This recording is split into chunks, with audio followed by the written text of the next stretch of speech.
Maligayang pagdating sa Dear Niece, isang channel ng mga kwentong hango sa tunay na karanasan ng mga Pilipino. May pag-ibig, may drama, at may mga kwentong pampamilya na puno ng emosyon at aral sa buhay.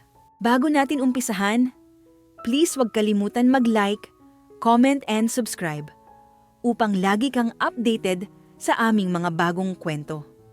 Simulan na natin ang kwento ni Aya at Lucas. Tahimik ang umaga sa probinsya nang isara ni Aya ang pinto ng lumang bahay na kinalakihan niya. Bitbit niya ang isang simpleng bag. Luma, pero maingat na inayos. Sa loob ng bag na iyon, hindi lang damit ang laman. May takot, may pag-asa. May pangarap na pilit niyang pinipigilan na masyadong lumaki, baka kasi mas masakit kapag nabigo. Hindi siya sanay umalis. Mas lalo na ang umalis ng mag-isa. Pero kailangan. Ang huling yakap ng kanyang ina ay mabigat. Walang luha. Pareho nilang alam kapag umiyak sila, baka hindi na siya makaalis. Mag-ingat ka, Aya, mahina nitong sabi. Tumango lang siya. Hindi niya sinabing natatakot siya.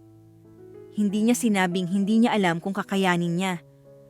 Sumakay siya ng bus papuntang Maynila na parang sumasakay sa isang buhay na hindi niya sigurado kung tatanggap sa kanya. Malaki ang bahay. Sobrang laki. Napahinto si Aya sa may tarangkahan pa lang. Parang mas mataas ang bakod kaysa sa lahat ng problema niya sa buhay. Parang sinasabi ng bawat bakal, hindi ka kabilang dito. Huminga siya ng malalim. Isang hakbang. 2. Pinindot niya ang doorbell. Isang babae ang nagbukas.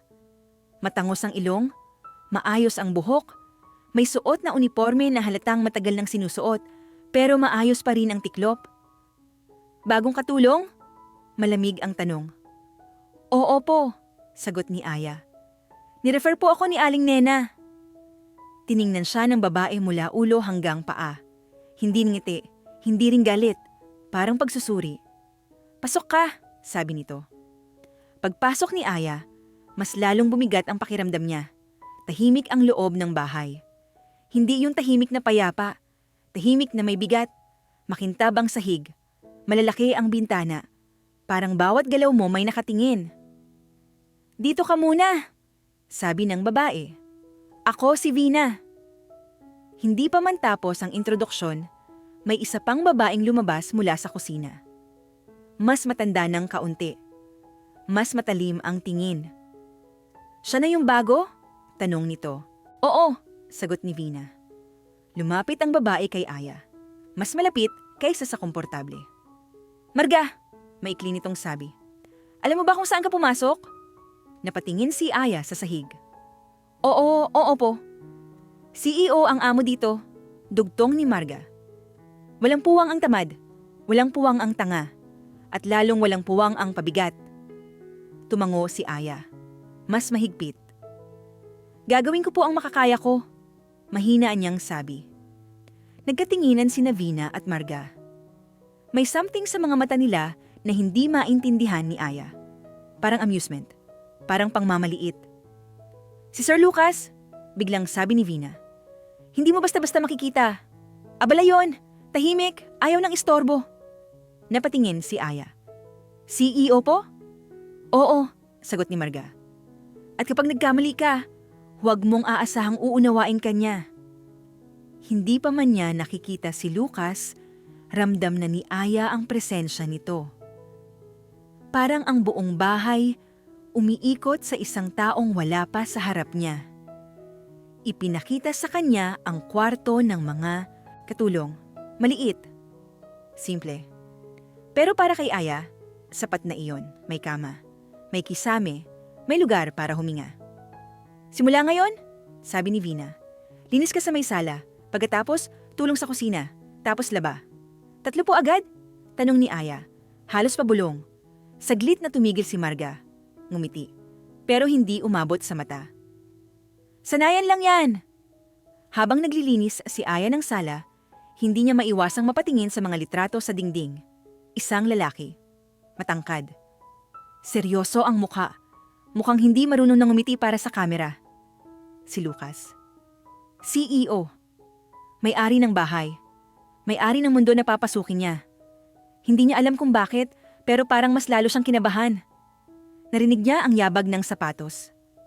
Mabibigat. Diretso. Biglang tumahimik ang paligid. Tumayo sina Vina at Marga. Biglang naging maayos ang postura. Parang may switch na pinindot. "Good morning, sir!"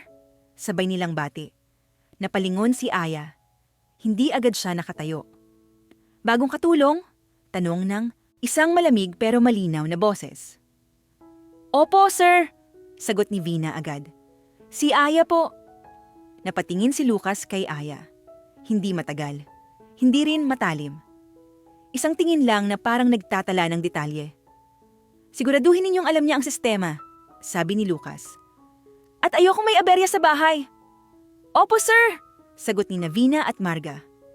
Tumango si Lucas at naglakad palayo. Iyon na iyon! Walang sermon! Walang tanong! Walang kahit anong emosyon. Pero ramdam ni Aya ang lamig. Nang mawala si Lucas sa paningin, saka muling gumalaw ang paligid. "Ang bagal mo!" Biglang sabi ni Marga. "Kanina ka pa diyan."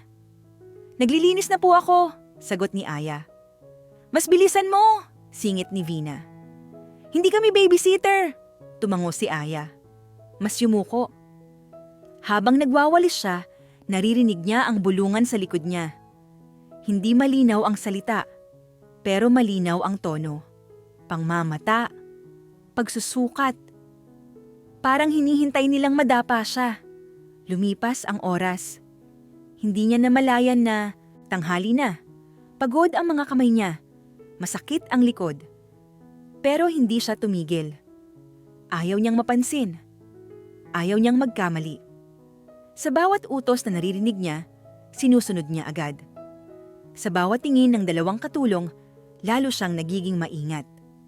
Sa loob ng dibdib niya, may maliit na boses na nagsasabing, "Kailangan mong magtiis." Hindi niya alam na ang bahay na ito ay hindi lang magtuturo sa kanya kung paano magtrabaho. Ituturo rin ito kung gaano kabigat ang katahimikan at kung gaano kasakit ang hindi pinapakinggan. Sa unang araw pa lang, alam na ni Aya. Hindi ito magiging madali. At sa isang sulok ng bahay, kahit hindi niya alam, may isang lalaking tahimik na nag-oobserba. Hindi pa kumikilos, pero unti-unti nang nagtatala sa isip. Sa unang linggo ni Aya sa bahay ni Lucas, unti-unti niyang natutunan ang isang mahalagang bagay. Hindi lahat ng sugat nakikita. Sa harap ng amo, maayos ang lahat. Tahimik, disiplinado. Parang isang perpektong bahay na walang bahid ng problema. Pero kapag wala si Lucas, nag-iiba ang hangin. Parang may biglang bumibigat sa dibdib ni Aya tuwing maririnig niyang sumasara ang pinto ng opisina ng CEO. Parang senyales iyon. Simula na naman. "Aya!" Tawag ni Vina isang umaga, kahit kitang-kita namang abala na siya sa kusina. "Pagkatapos mo dyan, linisin mo yung guest room." "Opo!" Sagot ni Aya agad. Hindi pa man siya tapos maghugas ng mga plato, narinig na naman niya ang boses ni Marga mula sa sala. "Aya, tapos na ba ang banyo sa second floor?" Napahinto siya. Saglit lang. "Hindi pa po. Katatapos ko lang po dito sa kusina." "Eh bakit ka sumagot?" Matalim na tanong ni Marga. "Hindi mo ba alam na dapat sabay-sabay yan?" Tumango si Aya. Hindi na siya sumagot. Lumipat siya ng gawain nang hindi humihinga ng maayos. Parang kahit paghinga, kailangan niyang ipagpaalam. Sa umpisa, hindi niya agad napansin. Akala niya normal lang. Akala niya ganito talaga kapag bago. Pero habang tumatagal, may mga bagay na hindi na niya kayang ipagsawalang bahala. Kapag si Vina ang naka-assign sa kusina, biglang napupunta kay Aya ang ibang gawain.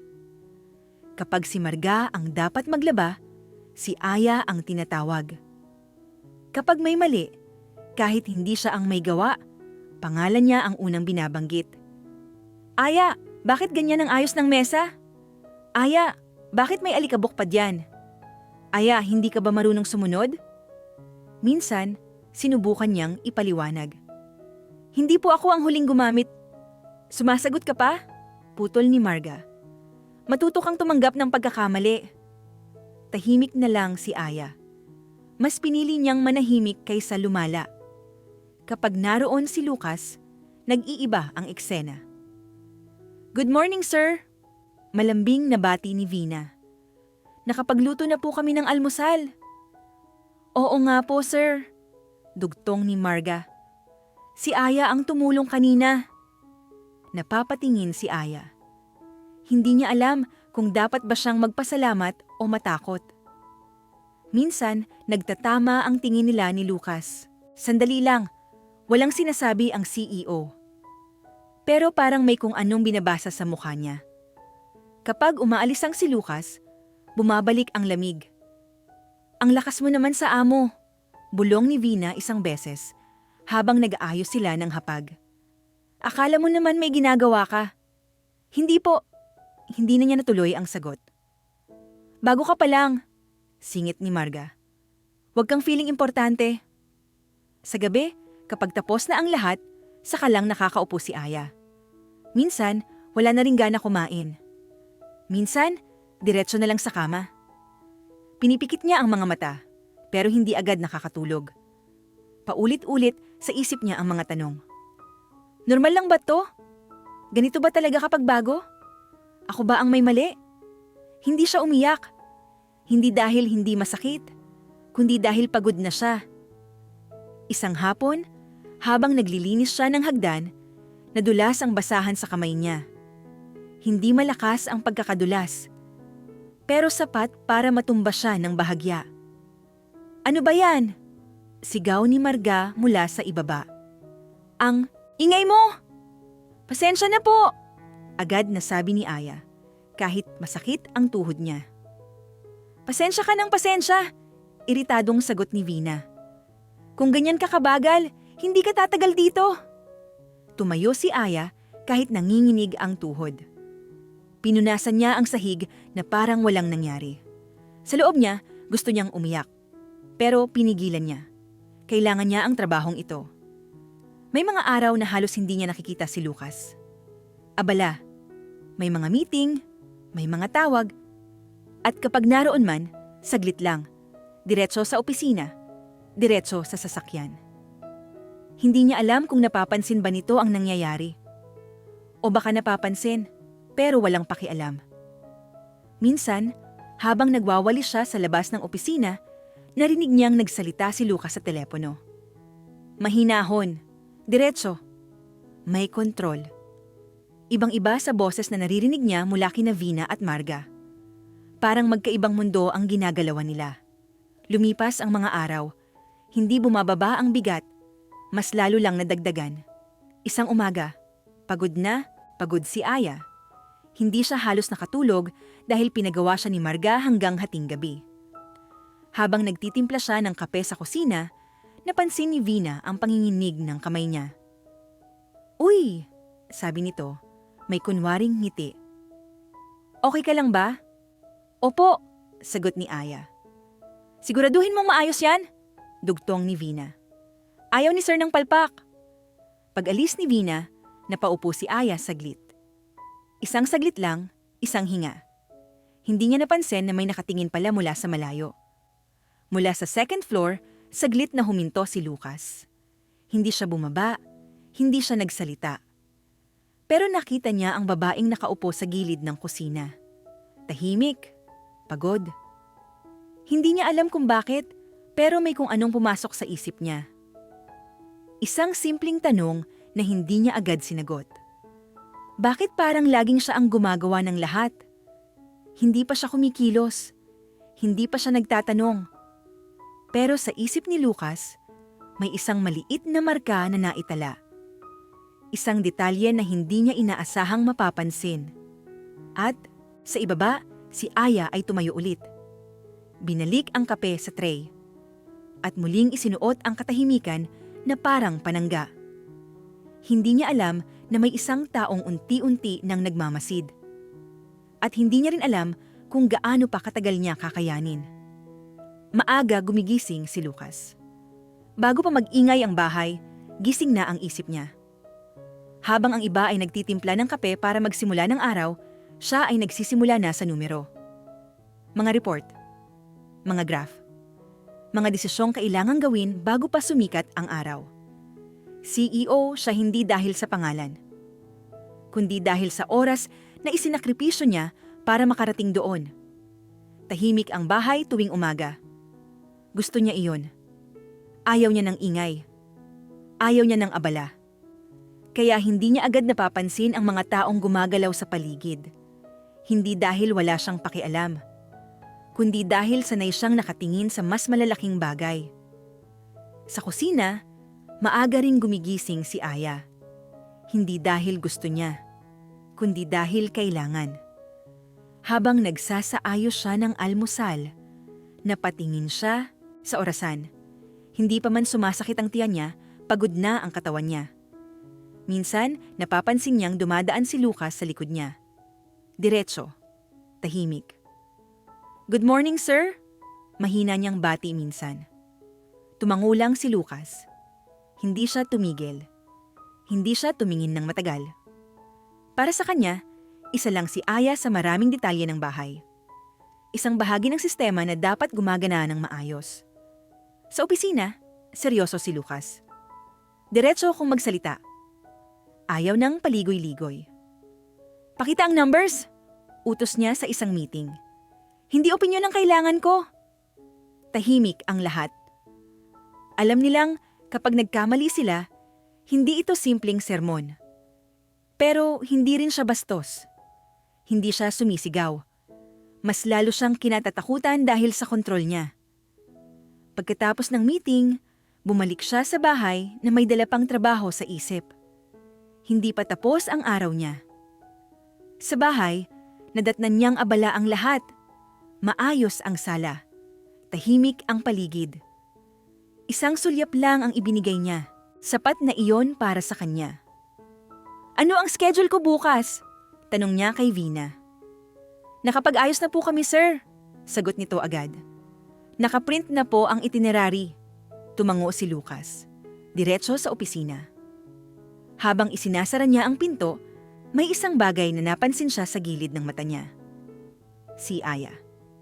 Nasa sahig, nagpupunas. Mag-isa.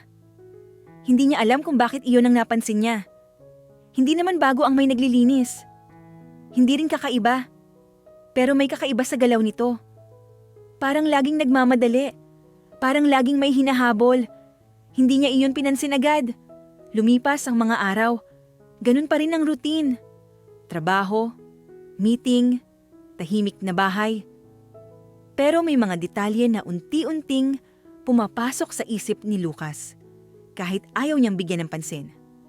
Tuwing gabi, kapag lalabas siya ng opisina, may ilaw pa sa kusina. Minsan, si Aya pa rin ang naroon. Tuwing umaga, siya rin ang unang nakikita niyang gumagalaw. At tuwing gabi, siya rin ang huling nawawala sa paningin niya. Hindi niya tinanong, hindi niya inusisa. Nagtatala lang siya sa isip. Isang gabi, dumaan si Lucas sa may hagdan at narinig niya ang boses ni Marga. "Aya, hindi mo pa ba tapos yan?" "Ang bagal mo talaga." Tahimik ang sagot ni Aya. Halos hindi marinig. Huminto si Lucas saglit. Isang segundo lang. Hindi siya bumaba. Hindi siya nagsalita. Sa isip niya, normal lang ang utusan ang bagong katulong. Normal lang ang pagalitan. Pero may kung anong kumurot sa isip niya. Bakit parang palaging siya ang pinapagalitan? Hindi niya sinagot ang tanong. Bumalik siya sa opisina. Sa mga sumunod na araw, mas naging malinaw ang pattern. Hindi sinasadya, pero napapansin niya. Si Aya ang laging may hawak ng mabibigat na gamit. Si Aya ang laging tinatawag kapag may kulang. Si Aya ang laging nandoon kahit hindi na oras ng trabaho. Hindi siya nakikitang nagpapahinga. Hindi siya nagrereklamo. At iyon ang mas lalong nakapukaw ng pansin ni Lucas. Isang hapon, habang naglalakad siya papuntang garahe, nakita niyang nagwawalis si Aya sa ilalim ng araw. Pawisan, tahimik. "Bakit hindi ka pa tapos?" tanong ni Lucas, hindi sinasadya. Napatingin si Aya. Nagulat. "May ipinagawa po kasi pagkatapos nito, sir," sagot niya. Hindi siya nagbigay ng pangalan. Hindi siya nagsumbong. Tumango si Lucas. Walang follow-up question. Pero sa loob niya, may naidagdag na marka sa listahan ng mga bagay na hindi niya maintindihan. Sa gabi, habang nagbabasa siya ng reports, hindi niya maiwasang balikan ang araw. Ang pagod na mukha ni Aya. Ang katahimikan niya. Ang paulit-ulit na presensya niya sa bawat oras ng bahay. Hindi siya sanay sa ganitong uri ng distraction. Mas sanay siya sa problema na may solusyon sa papel. Pero ito, wala siyang numero, walang graph. Isang pakiramdam lang. Sa kabilang kwarto, si Aya ay nakahiga na. Masakit ang likod. Mabigat ang mga mata. Iniisip niya kung hanggang kailan niya kakayanin. Iniisip niya kung may nakakapansin ba. Hindi niya alam na may isang tao sa itaas na palapag. Nakaupo sa mesa, tahimik na iniisip ang parehong tanong. Hindi pa gumagalaw si Lucas. Hindi pa siya handang manghimasok. Pero sa bawat araw na lumilipas, mas nagiging malinaw sa kanya ang isang bagay. May mali. At ang katahimikan niya, maaaring bahagi na rin ng problema. Hindi sinasadya ni Aya na mapansin. Wala siyang ginagawang kakaiba. Ginagawa lang niya ang ipinapagawa sa kanya. Pero minsan, sapat na iyon para magising ang selos. Nagsimula ito sa maliliit na bagay. Isang tanong ni Lucas. Isang utos na direkta niyang sinabi kay Aya, imbes na ipadaan kina Vina at Marga. "Aya," minsang tawag ni Lucas mula sa hagdan. "Pakidala ang file sa opisina." "Opo, sir," sagot niya agad. Hindi niya napansin ang mga matang nakatingin sa kanya. Hindi niya nakita ang biglang pagbabago ng ekspresyon ni Vina at Marga. Pero naramdaman niya iyon pagtalikod niya. "Ang bilis mo namang sumunod," mahinang sabi ni Vina nang sila na lang ang nasa kusina. May nangiti sa labi pero walang init. "Trabaho ko po," sagot ni Aya. "Trabaho rin namin," singit ni Marga. "Pero ikaw parang espesyal." Hindi na sumagot si Aya. Mas lalo niyang binilisan ang kilos niya. Akala niya doon na matatapos iyon. Nagkamali siya. Mas naging madalas ang tawag kay Aya kapag naroon si Lucas. Hindi dahil gusto niya, kundi dahil naroon siya sa oras na kailangan. "Aya, pakikuha ang kape. Aya, pakitawag si Vina. Aya, pakisara ang pinto." Hindi malalaking bagay. Hindi rin personal. Pero sa mata ni Vina at Marga, sapat na iyon. "Sip-sip!" bulong ni Marga isang gabi habang nagliligpit sila. "Mukhang pera!" dugtong ni Vina. Narinig ni Aya. Hindi siya nag-react. Mas pinili niyang magpakatatag. Mas pinili niyang magpaka-invisible. Doon nagsimulang dumoble ang trabaho niya. Kung dati ay may oras siyang umupo, ngayon ay wala na. Kung dati ay sabay-sabay silang kumakain, ngayon ay huli na siya. "Aya, ikaw na rin ang..." "Maglaba," sabi ni Vina isang hapon. "Pagod na kami." "Opo," sagot ni Aya, kahit nanginginig na ang braso niya. Pagkatapos niyan, dagdag ni Marga, "Linisin mo ang storage, may mga gamit doon." Napatingin si Aya sa orasan. Gabi na. "Ngayon po?" tanong niya. "Maingat." Nagkatinginan ang dalawa. Ngumiti. "Bukas, may oras ka pa ba?" sagot ni Marga. Tahimik na lang si Aya. Tumango. Habang naglilinis siya ng storage, madilim at makipot ang lugar. Amoy alikabok. Masakit sa lalamunan. Naalala niya ang sinabi ng ina niya bago siya umalis. "Kung mahirap na, umuwi ka." Pero hindi siya makauwi. Hindi pa. May kailangan siyang patunayan. Sa sarili niya. Kinabukasan, halos hindi na siya makabangon. Masakit ang balikat. Masakit ang paa. Pero pumasok pa rin siya sa kusina. Maaga pa. Napatingin si Lucas sa kanya habang kumukuha ng kape. Napansin niya ang pamumula ng mata nito. Ang pamumutla ng balat. "Ayos ka lang ba?" tanong niya, hindi sinasadya. Nagulat si Aya. "Ah, opo sir." Tumango si Lucas. Hindi na siya nagtanong, pero sa likod ni Aya, nagbago ang hangin. "Ano yon?" Pabulong na tanong ni Marga kay Vina. "Kinakausap ka na?"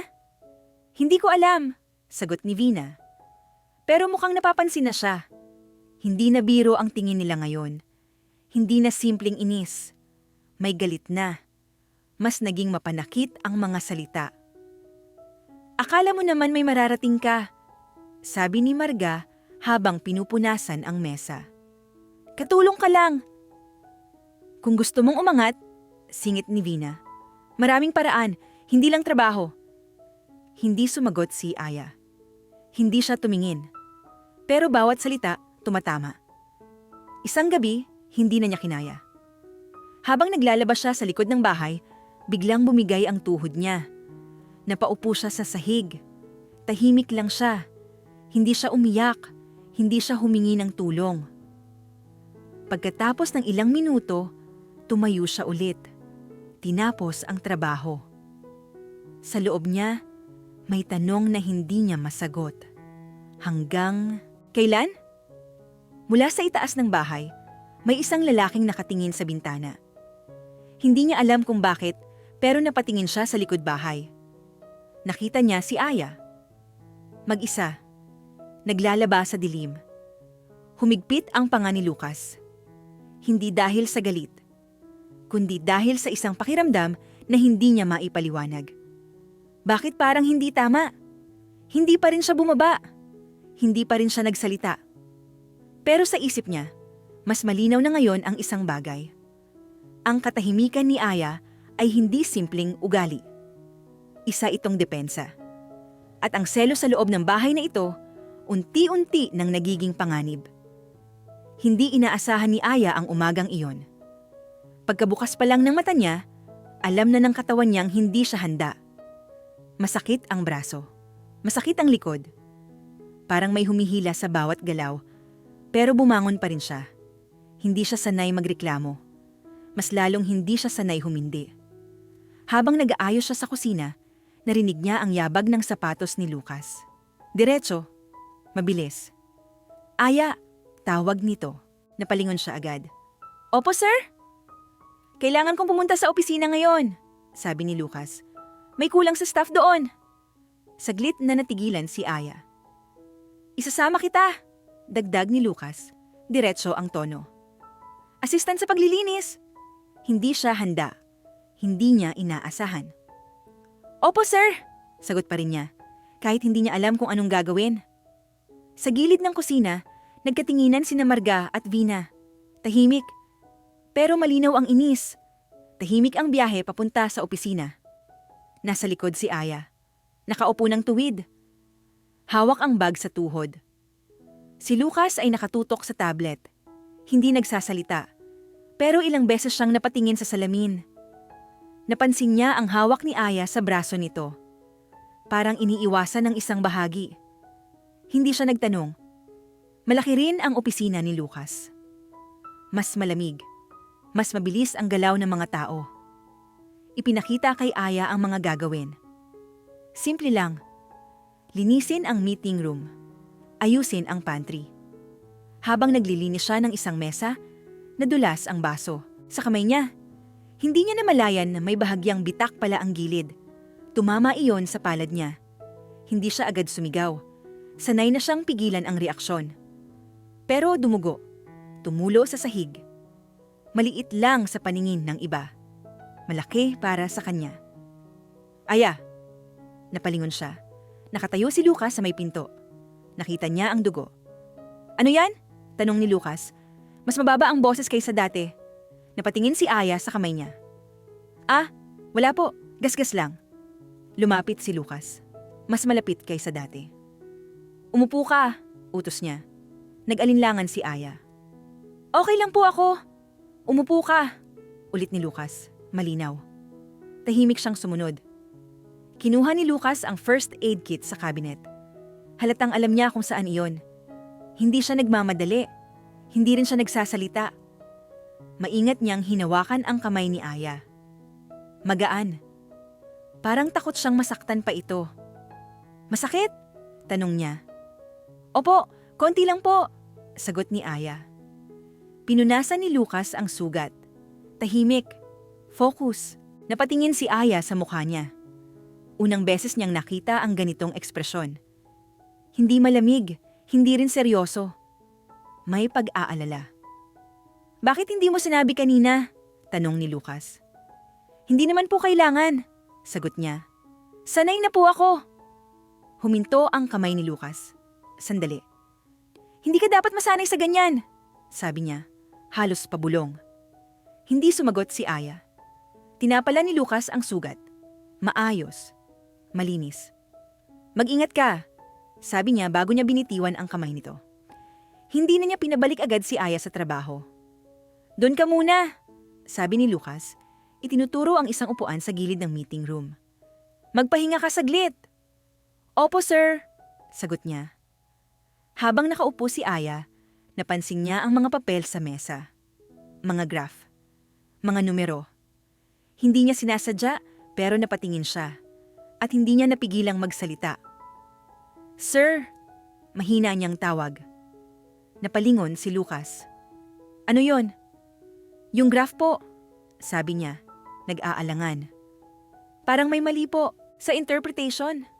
Huminto si Lucas. Lumapit siya sa mesa. Anong mali? Tanong niya. Walang halong galit. Yung decline po, sagot ni Aya. Hindi po siya actual loss. Seasonal fluctuation lang po siya base sa previous years. Tahimik si Lucas. Tiningnan niya ang papel. Masinsin. Tama. Paano mo nalaman? Tanong niya. Napayuko si Aya. Nag-aral po ako dati ng accounting. Hindi ko lang po natapos. Tumango si Lucas.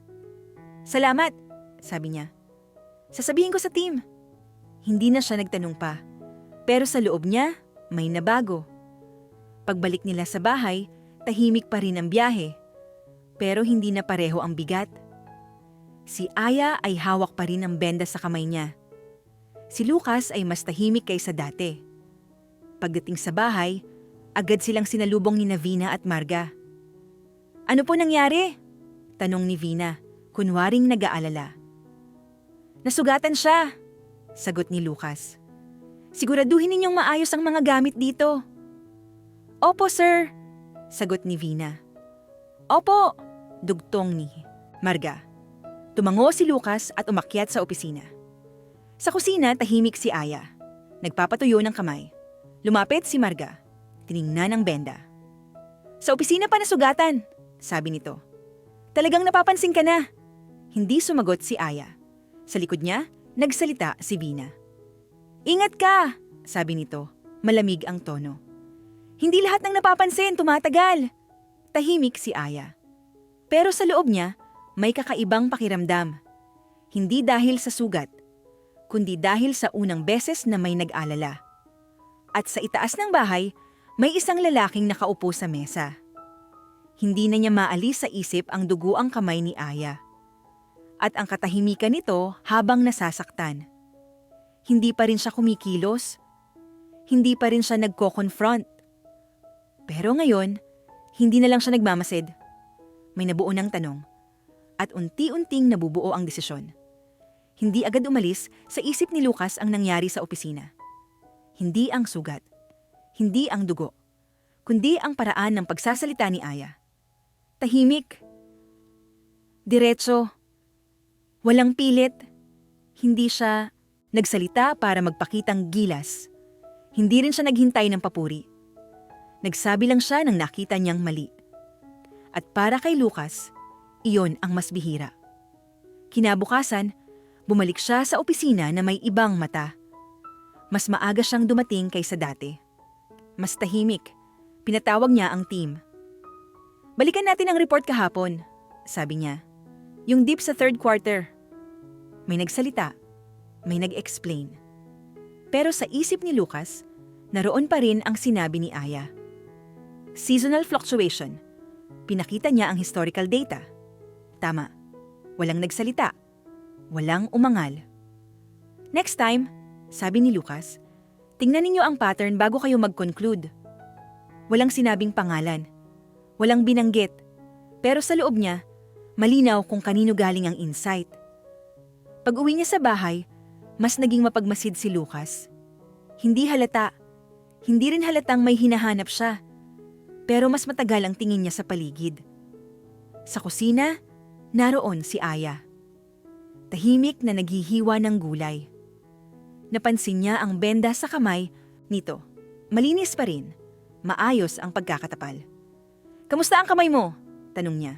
Kaswal ang tono. Nagulat si Aya. Okay na po, sir." Tumango si Lucas. Hindi na siya nagtanong. Pero sa isip niya, naitala na naman ang isang detalye. Kinagabihan, habang nagliligpit ng hapag si Aya, narinig niya ang boses ni Vina. "Aya," tawag nito, may ngiting pilit. "Pakiayos nga ang mga dokumento sa study ni sir." Napatingin si Aya. "Mga dokumento po?" "Oo," sagot ni Vina. "Yung nasa mesa, nakakalat." Saglit siyang nag-alangan. Hindi iyon kasama sa usual na gawain niya. Pero tumango pa rin siya. "Opo." Pagpasok niya sa study, bumungad sa kanya ang mga papel. Mga folder. Mga numero. Hindi siya agad gumalaw. Hindi dahil takot siya, kundi dahil may respeto siya sa lugar. Maingat niyang inayos ang mga dokumento. Hindi binabasa. Hindi pinapakialaman. Hanggang sa may isang papel na hindi sinasadyang bumukas. Isang simpleng summary. Hindi niya sinasadya. Hindi niya hinanap. Pero nakita niya. At muli, hindi niya napigilang mapansin. Kinabukasan ng umaga, nadatna ni Lucas ang study na maayos. Mas maayos kaysa dati. Napahinto siya saglit. Hindi niya maalala kung kailan niya huling nakita ang mesa niyang ganito kaorganisado. Napansin niya rin ang isang maliit na sticky note sa gilid ng folder. Walang pangalan. Walang pirma. Isang linya lang. Mas malinaw po kung pagsasamahin ng Q2 at Q3 comparison. Humigpit ang hawak ni Lucas sa papel. Hindi siya nagalit. Hindi rin siya natuwa agad. Napatigil lang siya. Tinawag niya si Aya. "Aya," sabi niya nang makita niya ito sa may sala. "Sandali." Lumapit si Aya. Nakayuko. "Opo, sir? Ikaw ba ang nag-ayos ng study ko kagabi?" Tanong ni Lucas. "Opo," sagot niya. "Kung may mali po." "Wala," putol ni Lucas. "May iniwan ka bang note?" Napatingin si Aya. Nag-alangan. "Opo," mahina niyang sagot. "Pasensya na po, hindi ko po dapat." "Bakit mo isinulat?" tanong ni Lucas. Nag-isip si Aya. Hindi agad sumagot. "Kasi po," sabi niya sa huli, "parang sayang lang po kung hindi titingnan." Tahimik si Lucas. Hindi niya naramdaman ang yabang. Hindi niya naramdaman ang kapal ng mukha. Narinig niya ang sincerity. "Anong background mo?" tanong ni Lucas. Nagulat si Aya. "Po? Anong pinag-aralan mo?" ulit niya. "Accounting po," sagot ni Aya. "Second year po ako. Huminto lang." "Bakit?" tanong ni Lucas. Hindi siya agad sumagot. "Kailangan ko pong magtrabaho," sagot niya sa huli. "May kailangan po akong suportahan." Tumango si Lucas.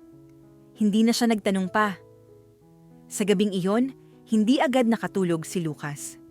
Hindi dahil sa trabaho, hindi dahil sa problema, kundi dahil sa isang realization na hindi niya inaasahan. May mga taong tahimik, hindi dahil wala silang alam, kundi dahil walang nagtatanong. At siya, sa lahat ng taon niyang namuno, ay bihirang magtanong sa mga taong akala niya ay hindi kailangan. Kinabukasan, mas naging malinaw ang pagbabago. Hindi malaki, hindi dramatic, pero may timbang.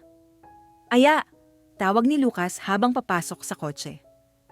"Kapag tapos ka na sa gawain mo, pwede kang magpahinga." "Opo, sir," sagot niya.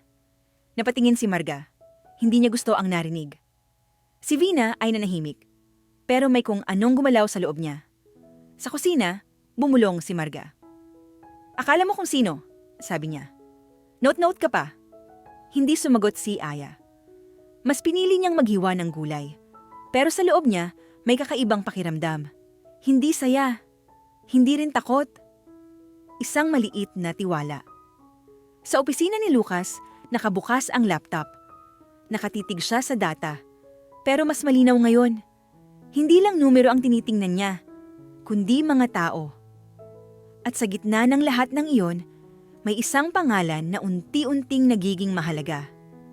Hindi bilang katulong, hindi bilang problema, kundi bilang isang taong may kakayahan. Hindi pa siya umaamin kahit sa sarili. Hindi pa siya handang tawagin itong paghanga. Pero malinaw na sa kanya ang isang bagay. Ang respeto ay minsan nagsisimula sa isang simpleng obserbasyon. At sa bahay na iyon, may respeto nang nagsisimulang mabuo. Hindi na maibalik ni Lucas ang dati niyang paraan ng pagtingin sa bahay. Hindi dahil may nagbago sa istruktura. Hindi dahil may nawala, kundi dahil may nakita na siya. At kapag may nakita ka na, mahirap nang magpanggap na wala. Sa umaga, bumaba siya ng mas maaga kaysa dati. Hindi niya sinabi kung bakit, tahimik ang bahay, pero hindi na iyon pareho sa dati niyang katahimikan. Sa kusina, naroon si Aya. May hawak na kawali, tahimik na nagluluto. Good morning, sir, bati niya. Tumango si Lucas. Umupo siya sa mesa imbes na dumiretso sa opisina. Hindi niya ginawa iyon dati. Habang kumakain siya, napansin niya ang mga kilos sa paligid. Si Vina ang naglalatag ng plato. Maayos ang nangiti. Magalang. Si Marga ay nasa gilid, nag-aayos ng mesa. Tahimik. At si Aya, matapos maghain ay agad bumalik sa kusina. Walang umupo. Walang pahinga. Aya! Tawag ni Lucas. Napalingon siya agad. Opo, sir? Hindi ka kakain? Tanong niya. Nagulat si Aya. Pagkatapos na lang po ng gawain ko, tumango si Lucas. Walang sinabi. Pero sa isip niya, may nadagdag na marka. Pag alis niya papuntang opisina, hindi agad umalis ang tingin niya kay Aya. Nakita niyang bumalik ito sa kusina. Walang reklamo. Walang tanong. Sa likod niya, narinig niya ang boses ni Marga. Aya, bilisan mo dyan! Mababa ang boses, pero malinaw. Huminto si Lucas sandali sa may pinto. Hindi siya lumingon. Isang segundo lang. Pagkatapos ay umalis na siya. Sa opisina, abala siya. Pero may bahagi ng isip niya na naiwan sa bahay. Hindi niya gusto ang pakiramdam. Hindi niya gusto na may mga tanong siyang hindi sinasagot. Pagbalik niya sa bahay ng hapon, mas malinaw ang obserbasyon niya. Nakaupo siya sa sala, kunwari nagbabasa ng email sa tablet. Pero ang totoo, nakikinig siya. Narinig niya ang pagtawa ni Navina at Marga sa kusina. Magaan. Parang walang problema. Makalipas ang ilang minuto, narinig niya ang tinig ni Aya. Opo. Isang salita lang, pero paulit-ulit. Opo. Opo. Opo. Walang tanong, walang pagtutol. Isang baso ang nabasag, hindi malakas, pero sapat para mapalingon siya. Ano ba yan, Aya? Boses ni Marga. Ang simple-simple, hindi mo pa magawa. Pasensya na po, sagot ni Aya. Laging pasensya, singit ni Vina. Kung hindi ka marunong, huwag ka nalang gumalaw. Humigpit ang hawak ni Lucas sa tablet. Hindi siya pumasok sa kusina. Hindi pa. Pero malinaw na sa kanya ngayon ang tono. Hindi iyon normal. Kinagabihan, tinawag niya si Vina. Vina, sabi niya, diretso. Paano ang sistema ninyo dito? Nagulat si Vina. Po, sir? Trabaho, schedule. Hati ng gawain. Ulit ni Lucas. Maayos naman po, sir, sagot ni Vina agad. Wala naman pong problema. Tumango si Lucas. Sigurado ka? Opo, sir, sagot nito. Si Aya nga po, masipag. Mula sa likod, sumingit si Marga. Oo nga po, sir, sabi niya. Minsan lang po talaga mabagal. Tahimik si Lucas. Aya, tawag niya. Napatingin si Aya. Lumapit. Opo, sir? May problema ka ba dito? Tanong ni Lucas. Nagulat siya. Saglit na tumahimik. Wala siyang sinabi. Wala po, sir, sagot niya sa huli. Okay lang po ako. Tumango si Lucas. Hindi siya naniwala. Kinagabihan, mag-isa siyang nakaupo sa study. Hindi siya makapag-focus sa trabaho. Sa isip niya, paulit-ulit ang mga eksena. Ang tono ng boses. Ang pagkakaiba ng kilos. Hindi niya gusto ang pakiramdam ng pagiging bulag. Hindi niya gusto na may nangyayari sa ilalim ng bubong niya na hindi niya kontrolado. At higit sa lahat, hindi niya gusto na may taong tahimik na nasasaktan habang siya ay nakaupo lang at nanonood. Kinuha niya ang telepono. Tumawag siya. Kailangan kong magpakabit ng kamera, sabi niya. Sa common areas lang. Tahimik ang kabilang linya. Gusto kong makita ang nangyayari, dagdag ni Lucas. Lahat? Pagkatapos niyang ibaba ang tawag, napasandal siya sa upuan. Hindi ito desisyon na basta-basta. Alam niya ang bigat nito. Pero mas mabigat ang ideya na pinapayagan niyang magpatuloy ang mali. Sa ibaba ng bahay, abala pa rin ang mga katulong. Si Aya ay nagwawalis. Tahimik, pagod. Si Vina at Marga ay nag-uusap sa gilid. Hindi nila alam na ang katahimikan na matagal nilang sinamantala ay malapit nang mabasag. At si Lucas, sa itaas ng bahay, ay hindi na nagmamasid lang. Handa na siyang makita ang totoo.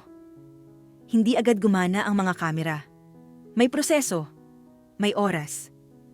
At sa pagitan ng paghihintay na iyon, lalo pang tumindi ang pang-aapi. Parang may nararamdaman sina Vina at Marga. Parang may kutob silang may nagbabago. At sa ganitong mga sandali, ang takot ay madalas nagiging galit. Nagsimula ito sa salita. Hindi ka ba marunong makiramdam? Tanong ni Marga isang umaga. Akala mo hindi namin napapansin na iba na trato sa'yo? Tahimik si Aya. Nagpupunas ng mesa. Baka akala mo may kakampi ka na, singit ni Vina. Mag-ingat ka. Hindi sumagot si Aya. Mas lalo siyang nag-ingat. Mas lalo siyang naging tahimik. Pero hindi iyon sapat. Unti-unti, naging pisikal ang bigat. Mas mabibigat na gawain. Mas mahahabang oras. Aya, ikaw na rin ang magbuhat niyan. Sabi ni Marga, itinuturo ang kahon. Sanay ka naman sa pagod. Napatingin si Aya sa kahon. Mabigat. Opo, sagot niya. Hindi siya humingi ng tulong. Isang gabi, inutusan siyang linisin ang likod ng bahay kahit umuulan. Madulas ang sahig. Malamig ang hangin. Ngayon? Tanong ni Aya. Mahina. Bukas ba? Sagot ni Vina. May oras ka ba bukas? Tumango si Aya. Habang nagwawalis siya sa ulan, nanginginig ang kamay niya. Hindi lang sa lamig. Sa loob niya, may bumibigay na. Kinabukasan, nahilo siya habang naglalaba. Napaupo siya, saglit sa gilid ng labahan.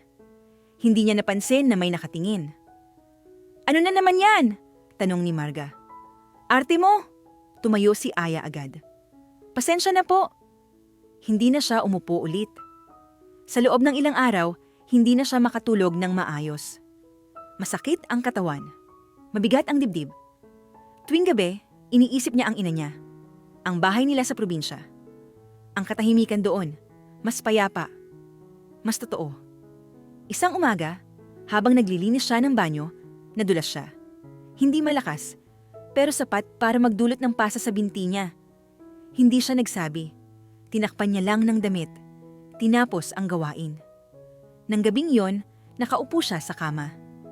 Tahimik ang paligid. Hinawakan niya ang sugat. Masakit. Pero mas masakit ang tanong sa isip niya. Hanggang kailan ko pa kakayanin? Hindi niya kailangang sagutin ng malakas. Alam na niya. Kinabukasan, mas maaga siyang gumising. Hindi para magtrabaho, kundi para magdesisyon. Maingat niyang inayos ang mga gamit niya sa lumang bag. Hindi marami, mga damit. Isang maliit na picture ng pamilya. Wala siyang iniwan na sulat, wala siyang iniwan na reklamo. Hindi siya galit, pagod lang. Habang naglalakad siya palabas ng kwarto, narinig niya ang boses ni Navina at Marga sa kusina. "Hindi na yan tatagal," sabi ni Marga. Mahina. "Oo," sagot ni Vina. "Hindi marunong lumaban." Huminto si Aya saglit sa may pintuan. Hindi siya lumingon. Tahimik siyang umalis. Sa labas ng bahay, malamig ang umaga. Huminga siya ng malalim. Wala siyang dala kundi ang sarili niya. At isang desisyon na matagal nang hinihintay. Hindi niya alam kung saan siya pupunta. Hindi niya alam kung anong mangyayari. Pero alam niya ang isang bagay. Hindi na siya babalik sa katahimikang pumapatay sa kanya. At sa loob ng bahay na iyon, may mga kamera nang nagsisimulang gumana. Tahimik, nakatutok. Pero huli na. Napansin ni Lucas ang katahimikan agad. Hindi ang katahimikan ng bahay, kundi ang katahimikan na may kulang. Bumaba siya ng mas maaga kaysa dati. May hawak na telepono. May iniisip. "Aya," tawag niya. Kaswal. Walang sumagot. Akala niya, nasa kusina lang. O nasa likod ng bahay. "Aya," ulit niya. Mas malakas. Wala pa rin. Sa kusina, naroon si Navina at Marga. Maayos ang kilos. Parang normal na umaga. "Nasaan si Aya?" tanong ni Lucas.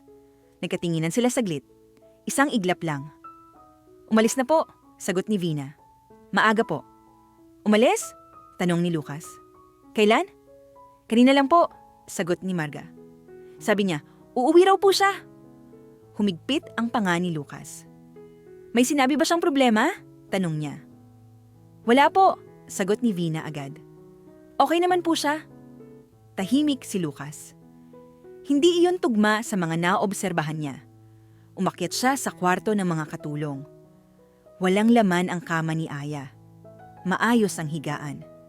Parang sinadya. Walang kalat. Walang bakas ng galit. Isang bakanting espasyo lang. Buong umaga, hindi mapakali si Lucas. Sa opisina, hindi siya makapag-focus. Paulit-ulit siyang napapatingin sa telepono. Walang mensahe. Walang tawag. Hindi niya alam kung bakit siya nag-aalala ng ganito. Hindi niya maipaliwanag. Pero malinaw sa kanya na hindi normal ang pag-alis na iyon. Pagbalik niya sa bahay ng tanghali, muling tinanong niya si Navina at Marga. "Sigurado ba kayong wala siyang sinabi?" tanong niya. "Opo, sir," sagot ni Vina. "Baka napagod lang po." "Ganun po talaga ang probinsyana," dugtong ni Marga. "Mahina po." Hindi umimik si Lucas. Pero sa loob niya, may kumulo. Kinagabihan, nag-isa siyang kumain sa mesa. Tahimik. Walang naglalatag ng plato sa gilid niya. Walang gumagalaw sa kusina pagkatapos ng hapunan. May kulang. At hindi lang tao ang kulang. Umakyat siya sa study, nakatitig siya sa mga monitor. Naalala niya ang mga kamera. Hindi niya agad gustong buksan. Parang ayaw niyang makakita ng hindi niya gustong malaman. Pero mas ayaw niyang manatiling bulag. Isa-isa niyang binuksan ang footage. Mga oras, mga araw, tahimik ang simula. Paglilinis, paglalakad. Hanggang sa marinig niya ang mga boses. Mas malinaw kaysa sa alaala niya. "Bilisan mo!" boses ni Marga. "Hindi ka binabayaran para magpahinga." "Akala mo kung sino?" boses ni Vina. "Konting pansin lang, lumaki na ulo." Nakita niya si Aya sa screen. Tahimik, nakatayo. May isang eksena na nagpahinto sa kanya. Si Aya naglalaba sa ulan. Mag-isa. Gabi. Humigpit ang kamay ni Lucas sa mesa. Nagpatuloy siya. Mas mabibigat na eksena. Mas masakit panoorin. Pagbubuhat, pagsigaw, pangmamaliit. At ang huli. Si Aya, maagang umalis ng kwarto. May dalang bag, tahimik, walang nagpaalam. Napaupo si Lucas. Hindi dahil sa galit lang, kundi dahil sa bigat ng responsibilidad. Hindi niya nakita, hindi niya pinigilan. Sa ilalim ng bubong niya, may nasaktan. At hinayaan niya. Sa kusina, nagtatawanan sina Vina at Marga. Hindi nila alam na tapos na ang katahimikan. At sa itaas ng bahay, may isang lalaking tahimik na nakatitig sa screen. Hindi dahil sa pag-ibig, hindi pa, kundi dahil sa isang katotohanang hindi na niya kayang balewalain. Matagal na nakatitig si Lucas sa screen. Hindi siya gumagalaw, hindi siya humihinga ng malalim. Parang takot siyang magkamali ng reaksyon. Parang alam niyang kapag gumalaw siya, may babagsak sa loob niya. Isa-isa niyang binalikan ang mga footage. Hindi mabilis, hindi rin minadali. Gusto niyang makita ang buong katotohanan. Kahit masakit. Nakita niya ang unang araw ni Aya. Tahimik, nakatayo sa gilid. Narinig niya ang tono ni Marga. Matalim, may pagmamataas. Alam mo ba kung saan ka pumasok? Humigpit ang panga ni Lucas. Hindi niya pinigilan iyon noon dahil wala siya roon. Pero ang mga sumunod, naroon siya. Pinanood niya ang mga eksena na narinig lang niya dati sa likod ng pinto. Bakit ang bagal mo? Hindi ka ba marunong? Katulong ka lang. Paulit-ulit. At sa bawat eksena, iisa lang ang sagot ni Aya. Po, pasensya na po. Walang sigaw, walang laban. May isang eksenang pinahinto niya. Si Aya nakaupo sa gilid ng labahan. Hawak ang ulo, tahimik. Narinig niya ang boses ni Vina. Arte mo! Narinig niya ang sagot ni Aya. Pasensya na po! Humigpit ang dibdib ni Lucas. Mas lumalim ang galit niya habang nagpapatuloy. Hindi galit na sumisigaw. Hindi galit na sumisira. Galit na mabigat. Tahimik. Mapanganib. Nakita niya ang sugat. Ang pasa. Ang pagod. At nakita niya ang sarili niya. Dumadaan. Nakatalikod. Tahimik. May eksenang nagpatigil sa kanya ng tuluyan. Si Aya, naglalabas sa ulan. Mag-isa. Gabi. Walang dahilan. Walang pangangailangan. Isang utos lang. Napapikit si Lucas. Hindi niya kayang panoorin pa. Hinayaan niyang mag-black ang screen. Tahimik ang study. At doon, pumasok ang guilt. Hindi dahil mahal niya si Aya. Hindi pa. Kundi dahil siya ang may kapangyarihan. At pinili niyang hindi ito gamitin. Sa ilalim ng bubong niya, may isang taong nadurog. At siya ang may pananagutan. Tumayo siya. Hindi nagmamadali. Hindi nag-iisip pa. Lumabas siya ng study at bumaba sa sala. Nandoon sina Vina at Marga. Nag-uusap. Magaan ang tono. Umupo kayo, sabi ni Lucas. Nagulat sila. Pero agad sumunod. Tahimik ang sala. May itatanong ako, sabi ni Lucas. Bakit umalis si Aya? Nagkatinginan sila. Napagod po siguro, sagot ni Vina. Mahina po kasi. Tumigil ka, putol ni Lucas. Hindi siya sumigaw, pero sapat ang tono. Napatingin si Marga. Nanginginig ang kamay.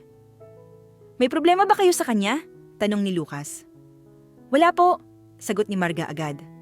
Normal lang po ang trabaho. Tumango si Lucas. Sige, sabi niya. Tumayo siya. At sa unang pagkakataon, hindi bilang amo, kundi bilang taong galit. Bumalik siya sa study. Kinuha ang cellphone. May tinawagan siya. Kailangan ko ng abogado, sabi niya. Ngayon, tahimik ang kabilang linya. At hanapin ninyo si Aya, dagdag niya. Gusto kong makausap siya. Pagkatapos niyang ibaba ang tawag, napasandal siya sa mesa. Hindi siya humingi ng tawad sa hangin. Hindi siya umiyak. Pero malinaw sa kanya ang isang bagay. Hindi matatapos ito sa galit lang. Sa kusina, tahimik na naghuhugas ng pinggan si Vina. Si Marga ay hindi mapakali. May nararamdaman sila. Hindi nila alam kung ano, pero alam nilang may nagbago.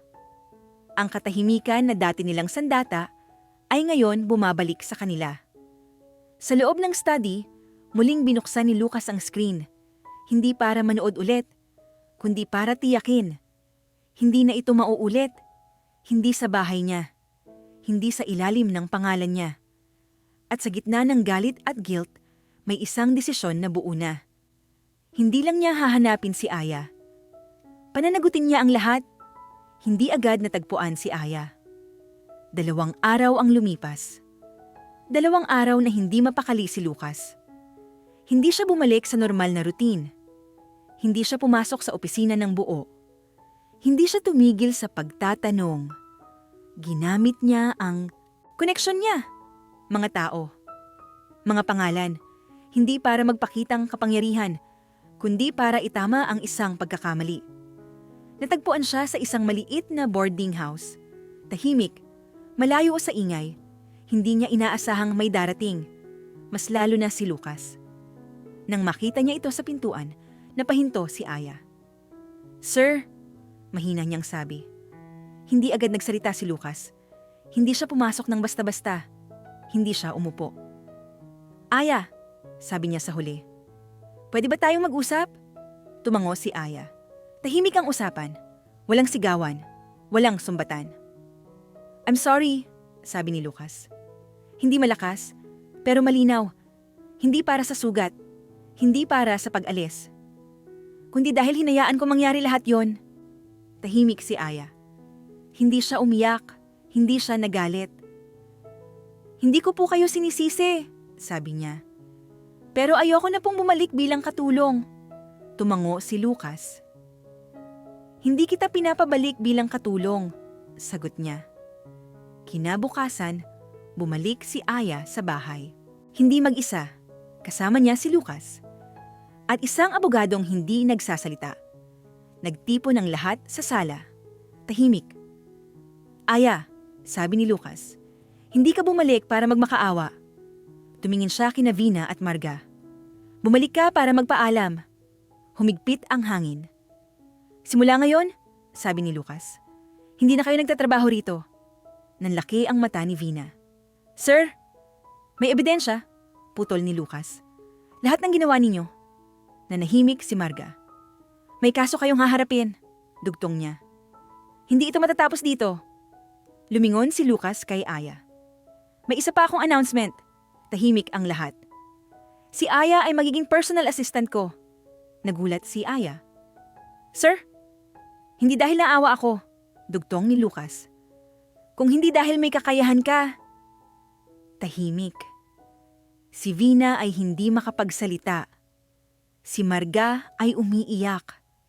Hindi dahil sa kawalan ng awa, kundi dahil sa bigat ng ginawa nila. Matapos ang lahat, naiwan sina Lucas at Aya sa sala. "Hindi kita minamadali," sabi ni Lucas. "Kung ayaw mo, hindi ko ipipilit." Tumingin si Aya sa paligid. Sa bahay na minsan niyang kinatakutan. "Susubukan ko," sabi niya. "Pero sa sariling paa." Tumango si Lucas. At sa unang pagkakataon, may ngiti sa pagitan nila. Hindi romantic. Hindi pa. Kundi respeto. Hindi agad nagbago ang lahat. Hindi naging madali. Hindi naging mabilis. At hindi naging kwento ng isang babaeng iniligtas. Sa unang buwan ni Aya bilang personal assistant, araw-araw siyang kinakabahan. Hindi dahil kay Lucas, kundi dahil sa sarili niya.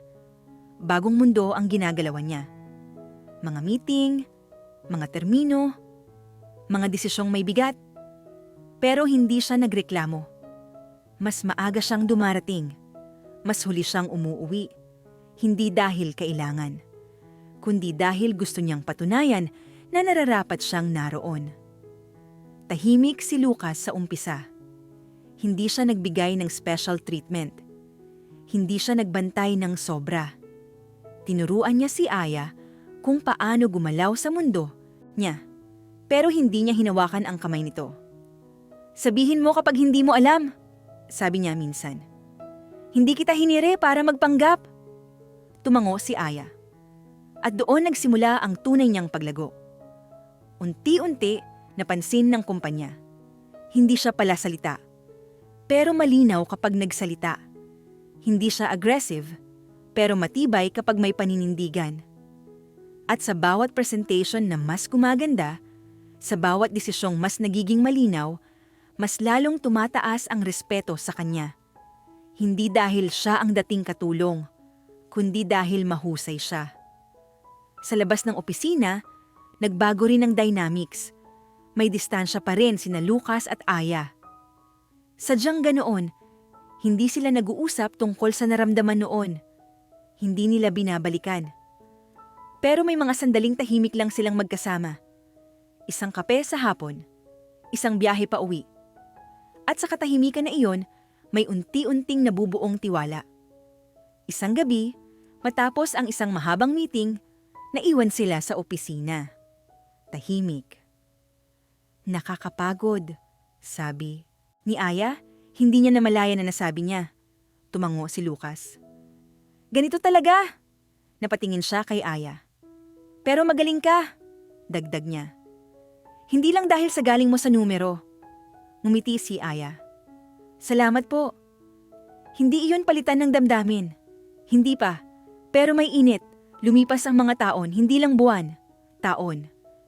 Si Aya ay hindi na assistant lang. Isa na siyang manager. May sariling team. May sariling desisyon. Si Lucas ay hindi na lang CEO. Isa na rin siyang taong marunong makinig. At sa paglipas ng panahon, hindi na nila kinailangang itanong kung kailan nagsimula ang naramdaman. Alam lang nilang naroon na ito. Isang araw, sa parehong bahay na minsang naging tahimik at masakit, nakatayo si Lucas sa harap ni Aya. Walang audience, walang drama. Aya, sabi niya, hindi kita minahal dahil tinulungan kita. Tahimik si Aya. Minahal kita, dugtong niya, dahil pinili mong tumayo sa sarili mong paa. Ngumiti si Aya. Minahal din kita, sagot niya, hindi dahil binago mo ang buhay ko.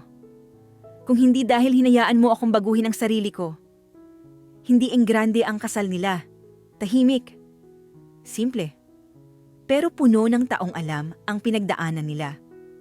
At sa araw na iyon, hindi na CEO at dating katulong ang nakatayo sa altar. Kundi dalawang taong parehong pinaghirapan ang posisyon nila sa mundo. At sa katahimikan na minsang sumakit, doon rin nila natagpuan ang pag-ibig. Hindi mabilis, hindi madali, pero totoo. Naway nagustuhan nyo ang kwento natin ngayon araw. Huwag kalimutan ang mag-subscribe upang lagi kang updated sa ating mga bagong kwento. Salamat sa suporta.